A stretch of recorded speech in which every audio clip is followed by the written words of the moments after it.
Hello, today we're going to make a multiple choice quiz using hot potatoes, and to do this you have to select Jquiz. You're presented with a grid that you can fill in your answers and any feedback. You can also select different types of multiple choice quiz from this little drop down at the side. We're going to stick with the standard format. First of all, type in a title. We'll do my favourite, Capitals Quiz, and your first question, and you use this rocker button here to move along to the second, the third, the fourth, however many questions you have. So we're on question 1. We type in the question, what is the capital of Spain? And we then type in a selection of answers. So you can put in a variety of things here. We'll just put in some cities, and you can have as many options as you like. There are 4 showing. But again, there's a rocker button here that lets you move along and increase the number of options available. I'm going to stick with just 3 answers actually, and then the most important thing is to tell it which one is correct. We have a little tick box on the right hand side here, and Madrid is the capital of Spain, so that's fine. I'm now going to move along to question 2 and type in the next question.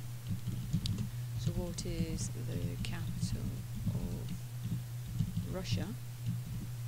And again, you put in a selection of answers, so some wrong answers and some correct answers.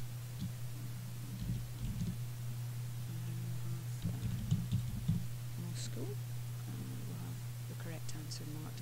You can also put in feedback if you like, so you could say wrong, try again.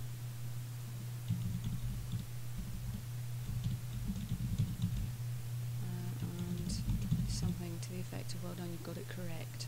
But that's not essential. Once you've put in as many questions as you want, you then save the quiz. Now you have to save it in 2 formats. The first one is by clicking this little disk button, and that saves it as a raw file, a quiz file that you can get back into again if you wanted to add some more questions or to make any corrections. So let's give that a name.